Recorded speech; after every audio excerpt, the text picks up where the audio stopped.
At some point, every gardener asks the same question. What should I plant right now? GrowTrack is designed to help you answer that with confidence, not guesswork. The What Should I Plant tool is not a list of random suggestions, it's a filter. GrowTrack looks at your gardens, your beds, your season and your conditions. Then it narrows the options to what makes sense for you right now.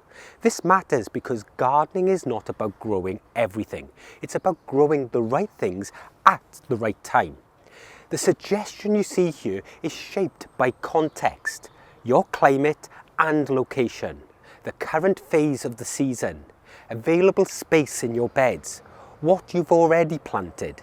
This means two people using GrowTrack can see very different suggestions at the same time. This is a strength, not a limitation. The goal of this tool is not to tell you what you must plant. It is to reduce decision noise. Instead of scrolling seed packets or guessing from memory, you start from a realistic shortlist. From there, you decide. If a crop appears here, it means conditions are suitable. If a crop does not appear, it usually means timing, space, or conditions are working against it. This saves time and avoids disappointment. It is also important to use this tool as guidance, not instruction. You still know your garden.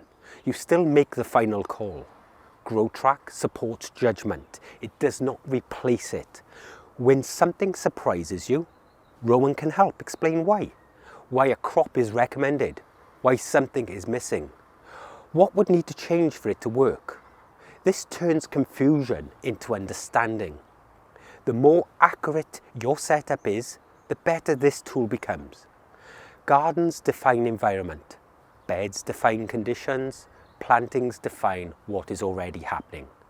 Together, they shape meaningful suggestions. Use what should I plant when you feel stuck, when you want reassurance, when you want to explore options you may not have even considered. In the next video, we will look at the calendar and explain how GrowTrack turns decisions into timelines.